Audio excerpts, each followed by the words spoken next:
Hi, I'm Julie Meyer. I'm the host of the FTE Winter 2024, and I'm here with Paul Howard of the Baltic Hydrogen Group. Paul, good to have had you here with us at the FTE Winter 2024. Thank you, Julie. Really appreciate the invitation, and it's been a great event, so I'm really happy to have a conversation with you today. Was the FTE Winter what you thought it would be? Absolutely. I flew into what was an amazing setting in the middle of Zurich. We were right by the lake here, and we were able to meet all the interesting people that we thought we were going to meet. We saw some great entrepreneurs and a really well curated weekend of events. Thank you so much. Baltic Hydrogen Group is really interesting. You're kind of innovating on two fronts: the whole hydrogen economy, a market which is not niche. How do you see the emergence of both the Baltic region and hydrogen, and is just a big blue ocean, and this is just big, or is it more niche? How do you view the kind of size of the opportunity with those two things? Yeah, so I think there's two things there really. There's the opportunity and there's also the challenge. Mm-hmm. I think if we look at the state of the world at the moment, we really need to take some action against climate change. Mm-hmm. And for us, when we set up Baltic Hydrogen Group, mm-hmm. that was the real impetus for us to come up with a clean, mm-hmm. green solution for energy production, mm-hmm. distribution and storage. Mm-hmm. And the challenge for us in a country like Latvia, Lithuania, Estonia, mm-hmm. is that in some respects, the infrastructure isn't there already. So there are things that we will have to develop, there are new ground that we will have to break. The financing is not something that is readily available there. And so these are some of the things that have led us to come and see you and the FTE Summit this weekend. Excellent. So with hydrogen, what do people, the average business person who's watching this interview, what do they probably not know about hydrogen that they should know about hydrogen? Because actually it's further along in its development, and actually it's not so far out there anymore. It is, and I think that some people have got an impression of hydrogen that's maybe not where it actually should be. What I mean by that is hydrogen accounts for 75% of all the matter in the universe. That to me is an astounding fact. 75% of all matter in the universe is hydrogen, or hydrogen-based. Is hydrogen-based, yeah. Wow. It's from hydrogen. Water. It's a component in water, obviously, and it combines as an odorless, non-toxic gas. Right. Colourless. And when you look at every other energy source that there is in the universe, you mm-hmm. think to yourself, why hasn't this been actioned sooner rather than later? And so there's a few reasons for that. And hydrogen, I think, is a great segue for us to convert into a carbon-free future.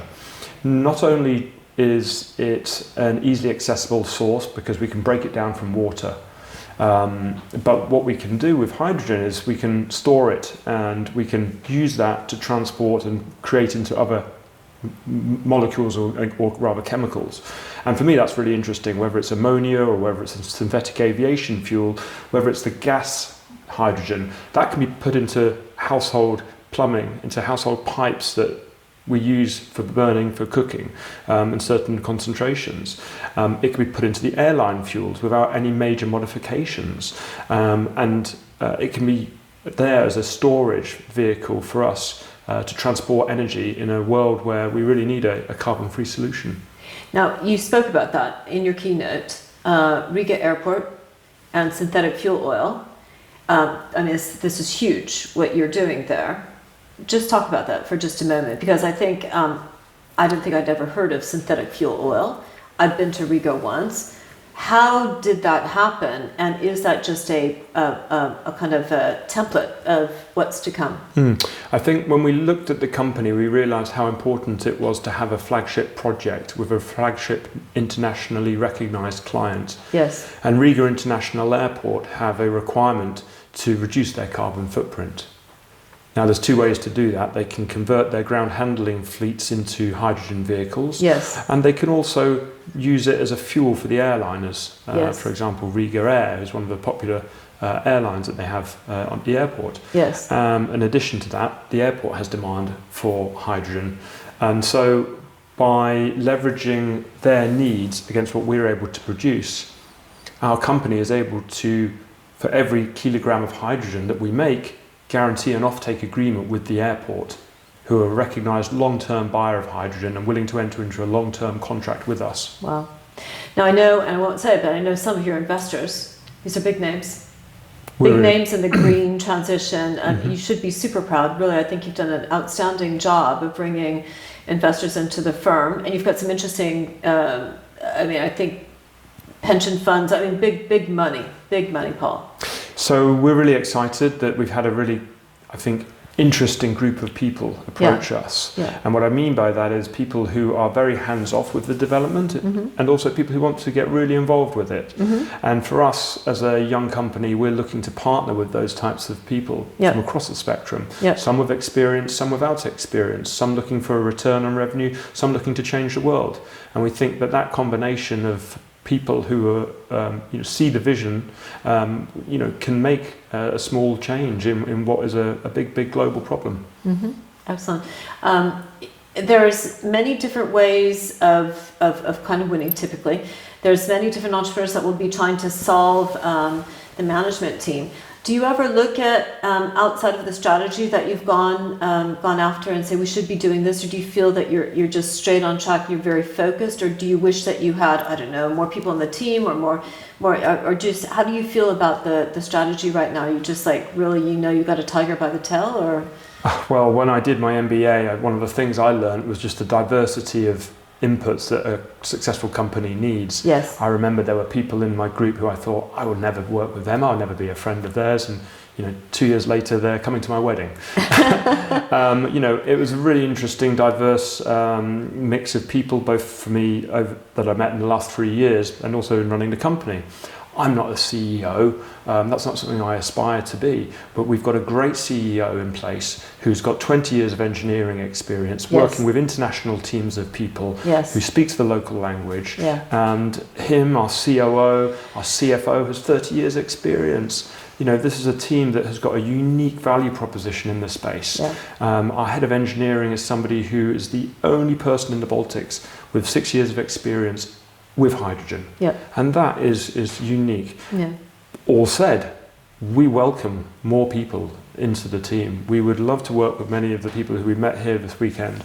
And I think that building that strength and building that consensus is going to help us.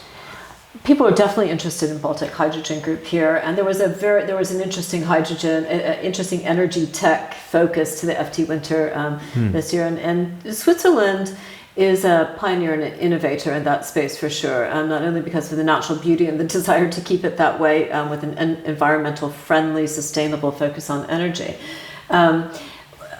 What would you say was some of the more surprising things that you heard from other entrepreneurs, and did they make you think or rethink anything about your strategy? Were there any kind of major kind of wow thoughts that came through? Well, I don't want to name names particularly, Okay. but obviously there was somebody who spoke earlier on. I could tell from this gentleman's energy that he really knew the hydrogen space. And seeing how him and his company are investing into the space was really exciting. We saw some presentations which put me back to where we were 3 years ago, when we didn't have the network and the group and the vision that we do now. And so I was able to see that journey, and luckily, also people who are 2 or 3 years ahead of where we are right now in these big 100, 500 plus raises that we saw. And so, there's a really eclectic collection of people here. For me, there's a broad mix of entrepreneurs that we saw here, people who are serial entrepreneurs who have led successful companies repeatedly. And I think the thing that stuck out most in my mind was just how you had curated this artwork, in effect, because we had people using planes, renewable planes, for looking down at the ground and producing data that could be used for wildfires and carbon transmission. People sending balloons up into space, people who are using energy efficiency, people who are trying to decarbonize the economy, people who are turning waste into power, people who are trying to solve the world by problems that are not so much a problem of consumption, but by a problem of efficiency. And I think this energy focus, I think, is where the problem starts and solutions come in. Well, and it was a really, it's hard not to be optimistic when you hang out with entrepreneurs and you see how they are relentless in their, their commitment to solving problems which benefit humanity, right? It's just hard not to be optimistic. And so it was also nice to sit, there's a real good mixture of people at different age groups between, from 30 to 65, about 40% women, a lot of people that came with their partner, spouse, and so forth. So I think it's an unusual confection because we really are trying to unlock energy towards the system level win. Now, with Baltic Hydrogen Group, you're doing that, but you also have the time. How do you have the time? You have children, you have a family, and so forth. How are you doing this? You got more than just Baltic Hydrogen Group going on. How do you do that? Are you finding that are you playing similar roles in other companies, or is it just that you just are totally committed to it? I think for a lot of folks like myself, and yourself, we're very hardworking people. Yeah. I don't see a day when I'll, be sat playing golf or whatever it may be. For me, working with people and working with passionate projects is something that I really enjoy, and I get a thrill from that. I'm very lucky to have 3 core businesses that I'm very involved with, and a lot of that has come from my 20 years of investment banking experience and working with venture capital. Those 3 projects, obviously with Baltic Hydrogen Group as an outside business interest with my longer term employer at Zodia, we're a cryptocurrency exchange, and we work very hard to make that business into something that we think is going to really help scale up the financial world. My art company is something as well that's a real passion for me.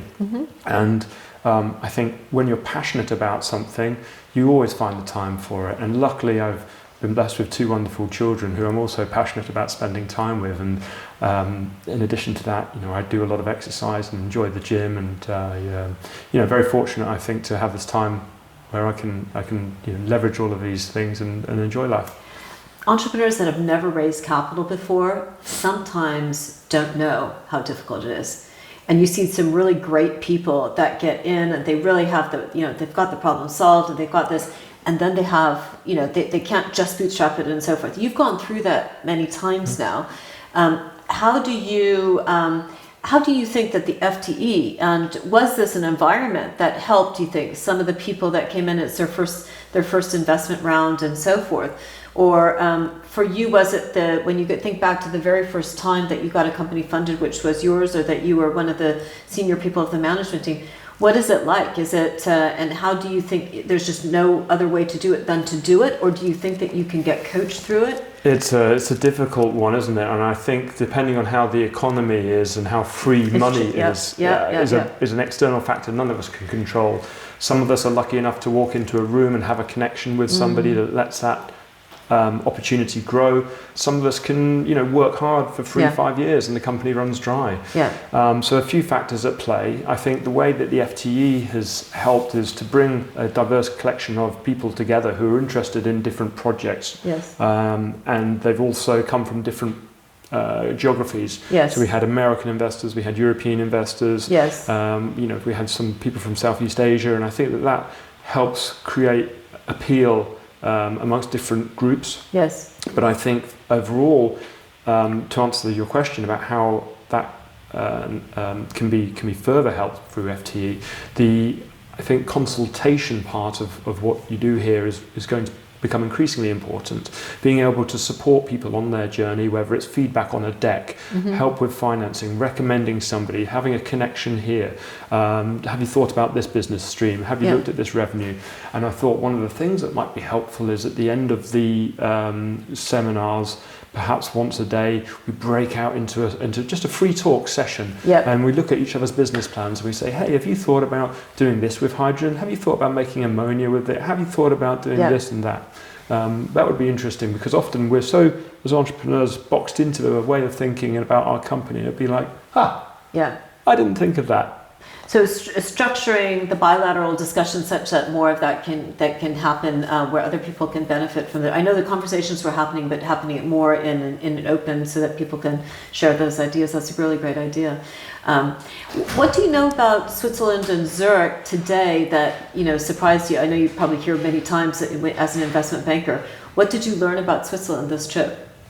I was refreshed. I think if I look at cities like families, I would say that Switzerland is one of these countries, obviously with Geneva and Zurich, that I see them as a sort of like a grandfather figure almost. It's always there. It's very stable. Sometimes it has grumpy days, weather with a bit of rain, but overall it's always been there as a strong, independent thought thinker and open to new, fresh ideas. And the beautiful scenery, I think, just helps bring a level of stability and relaxation to people whilst we can discuss things in a proactive and a constructive way.